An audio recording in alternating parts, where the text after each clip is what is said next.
Hello guys, welcome back to my YouTube channel. Halo, Capri Vlog. Oke, pada kesempatan kali ini kita kembali ke sesi geodukasi, yang mana di sini aku bakalan membahas sharing ke kalian terkait geodesi yang ada di kehidupan kita sehari-hari. Yang mana aku pelajari di Departemen Teknik Geodesi Universitas Diponegoro Semarang tentunya ya guys. Jangan lupa buat teman-teman like, comment, and subscribe YouTube channel ini, karena dengan kalian melakukan hal tersebut sama saja kalian mensupport aku tentunya untuk selalu membuat konten yang positif. Adapun materi, nggak materi sih, kayak lebih sharing. Lebih tepatnya aku bakalan sharing kalian terkait sistem informasi geografis. Nah, kira-kira apa sih sistem informasi geografis? Atau dalam bahasa Inggrisnya disebut Geographic Information System or GIS. Kalau secara sederhana kita artikan, sistem informasi geografis itu terdiri atas 3 kata. Yang pertama adalah sistem, yang kedua adalah informasi, dan yang ketiga adalah geografis. Sistem adalah sekumpulan komponen yang mana saling memiliki relasi atau hubungan satu sama lain untuk mencapai tujuan tertentu. Sementara informasi adalah data yang memiliki informasi yang ingin disampaikan kepada pembaca tentunya. Sementara geografis adalah aspek ataupun hal yang berkaitan dengan keruangan atau spasial. Nah, jadi secara sederhana, sistem informasi geografis bisa diterjemahkan menjadi sekumpulan komponen atau unsur-unsur yang mengandung informasi tentunya, yang mana informasi tersebut harus berbasis keruangan atau spasial. Atau mungkin teman-teman masih bingung ya untuk kehidupan sehari-hari itu seperti apa. Nah, di sini aku bakalan kasih contohnya. Jadi sistem informasi geografis itu seperti pengaplikasinya pada Google Maps. Nah, di situ kan ada peta tuh. Kalau misalnya teman-teman cek, peta itu kan dibuat secara digital dan itu sangat membantu kehidupan kita sehari-hari untuk menentukan lokasi. Sementara di peta tersebut, di Google Maps tersebut juga tersedia informasi terkait point of interest. Apa itu point of interest? Point of interest itu seperti fasilitas umum dan fasilitas sosial yang ada di peta. Jadi poin-poin penting atau titik-titik penting seperti rumah sakit, sekolah, dan fasilitas umum lainnya itu bisa dikatakan sebagai point of interest. Nah, di situ tentunya ketika kita mengklik masing-masing dari point of interest tersebut, kita akan mendapatkan informasi. Dan informasi tersebut disusun secara keruangan atau spasial karena disajikan dalam bentuk peta. Oke, sederhananya kayak gitu. Mungkin contoh lainnya seperti teman-teman sering memanfaatkan ojek online.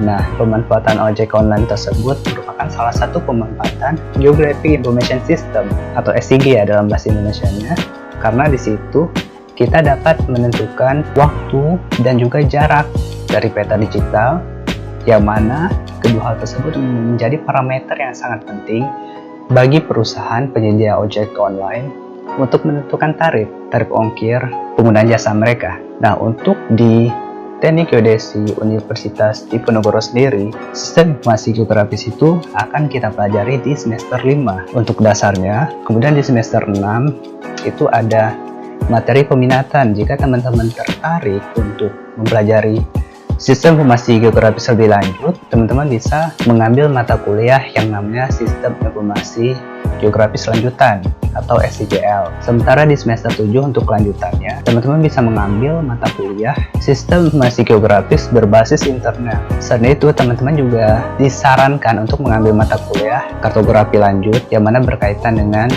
Sistem Informasi Geografis itu sendiri. Selain itu, perlu untuk gambaran bagi teman-teman semua, apa sih yang bakalan kita pelajari di Sistem Informasi Geografis itu sendiri? Yang pertama itu adalah analisis spasial. Maksudnya adalah analisis yang dapat dilakukan dari data-data yang berbasis keruangan atau spasial. Sebagai contoh, misalnya ya, teman-teman ingin membuat peta kerawanan banjir. Nah, di situ teman-teman membutuhkan data atau parameter-parameter seperti parameter curah hujan, kemiringan lereng, dan lain sebagainya. Nah, parameter-parameter tersebut selanjutnya akan ditumpang susun, diproses menggunakan software, katakan ini ArcGIS. Nah, di situ teman-teman akan mendapatkan nantinya hasilnya berupa peta persebaran atau peta kerawanan banjir. Nah, itu contoh analisis spasial sederhana, dan masih banyak lagi analisis spasial lainnya ya teman-teman. Terpasti bakalan menarik dan aplikatif banget, dan teman-teman bakalan mendapatkan informasi lainnya tentunya ketika teman-teman melihat video-video lain ya dari channel ini. Oke, untuk yang selanjutnya itu adalah kita akan mempelajari terkait sistem informasi geografis berbasis web. Mengapa berbasis web? Karena ini merupakan salah satu platform ataupun media yang mana sistem informasi geografis itu bisa berkembang dengan baik melalui web. Di sini kita bisa membuat website atau situs web yang mana di situ ada peta persebaran objek-objek. Katakanlah sebagai contoh kita pengen membuat web wisata desa. Nah, di situ kita membutuhkan peta persebaran fasilitas umum di desanya dan informasi seputar desanya. Nah, di situ nanti kita bisa memanfaatkan platform untuk membuat web tentunya, dan bisa menggunakan bahasa-bahasa pemrograman untuk mendesain interface atau antarmuka tampilan webnya. Selain web, teman-teman juga bisa mempelajari yang namanya Geographic Information System berbasis mobile atau mobile GIS. Nah, di mobile GIS itu sendiri teman-teman bisa belajar banyak terkait pengaplikasian sistem informasi geografis pada platform berupa mobile atau handphone gitu ya, smartphone kita. Mungkin salah satu contohnya itu teman-teman bisa memanfaatkan ini untuk pembuatan aplikasi jalur Transjakarta ya. Nah, jalur Transjakarta atau enggak jalur kereta api dan sebagainya. Teman-teman bisa membuat aplikasi seperti itu melalui pemanfaatan materi sistem informasi geografis tentunya. Baiklah teman-teman, selanjutnya kita bakalan berdiskusi atau sharing seputar mengapa sih SIG itu atau sistem informasi geografis itu sangat diperlukan.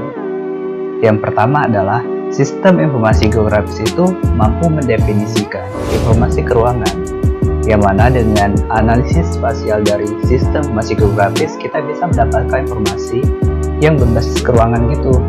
Sebagai contoh tadi peta persebaran banjir. Dengan adanya peta persebaran atau peta kerentanan banjir, kita bisa mengetahui titik-titik mana saja atau daerah mana saja yang terdampak banjir dari hasil analisis spasial kita. Selanjutnya kita bisa memanfaatkan sistem informasi geografis untuk memadupadankan antara data spasial dan data non-spasial. Maksudnya di sini adalah kita bisa membuat sebuah platform atau media yang mana di situ kita menggabungkan antara data spasial atau data keruangan dan data non-spasial berupa data deskripsi dan sebagainya yang tidak ada informasi keruangannya gitu. Digabung, dan itu tentunya sangat bermanfaat untuk kita. Sebagai contoh, data spasial berupa koordinat atau lokasi ya. Sementara data non-spasial seperti harga tanah. Nah, pasti akan lebih efektif ketika kita mempunyai peta persebaran harga tanah. Nah, di sini peran sistem informasi geografis untuk mewujudkan kemudahan tersebut ya.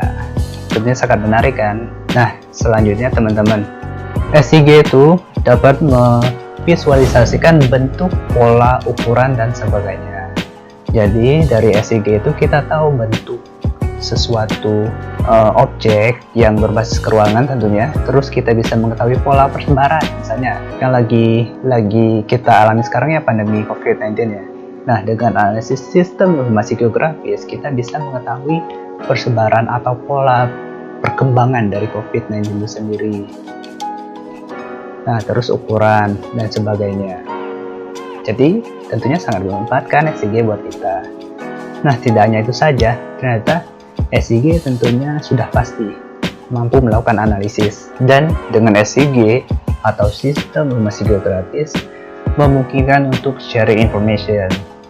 Tentunya informasi yang kita bagikan akan bermanfaat untuk pihak yang lainnya guys. Nah, jadi untuk SIG itu sendiri terdiri beberapa tahapan, tapi di sini aku pengen menjelaskan. Aku pengen sharing ke kalian terkait 3 tahapan yang sangat penting atau utama. Yang pertama adalah input, proses, dan output.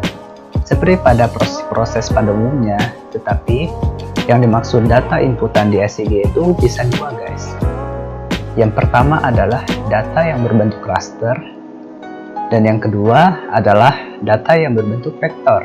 Nah, untuk data raster itu adalah data seperti data kemiringan lereng, data model elevasi, dan data citra digital tentunya. Sementara untuk data vektor seperti data persebaran titik, fasilitas umum yang ada, dan peta-peta yang berbentuk save file ya teman-teman.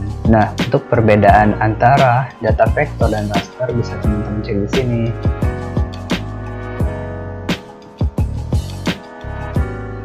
Nah, itu terkait data inputan. Nah, setelah kita tahu data inputannya, sekarang adalah prosesnya. Di proses sistem informasi geografis itu sendiri, kita bisa menggunakan software, berbagai software analisis spasial. Sebagai contohnya itu adalah ArcGIS. Dan masih banyak lagi. Dalam proses pengolahan itu, tentunya banyak sekali proses pengolahan yang bisa kita lakukan.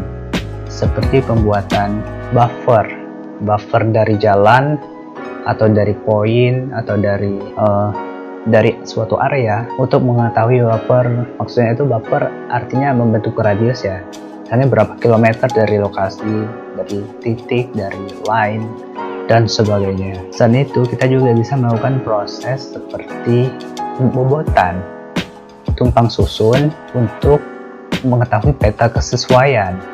Artinya kalau misalnya sebuah proses yang dimaksud di sini adalah proses tumpang susun, dalam artian kita membutuhkan banyak parameter untuk menumpang susun untuk membentuk suatu output atau keluaran. Nah, dan masih banyak lagi proses atau analisis spasial yang dapat dilakukan di sini. Terus kita akan membahas terkait outputnya atau keluarannya. Pada umumnya keluarannya itu adalah berupa peta kesesuaian, peta persebaran, peta jaringan jalan, dan sebagainya. Banyak banget bentuk peta yang bentuknya secara digital, dan dimana peta tersebut bisa kita bagikan dengan cara melalui berbagai platform media seperti yang aku jelasin di awal tadi, seperti melalui mobile, melalui web, dan sebagainya tentunya. Dan ini menuntut daya kreativitas dan imajinasi kita tentunya guys dalam mengembangkan teknologi ke depannya. Dan untuk sejauh ini biasanya yang paling sering digunakan adalah berbasis mobile dan berbasis web. Oke teman-teman, mungkin itu dari aku terkait sistem informasi geografis yang kita bahas pada video kali ini.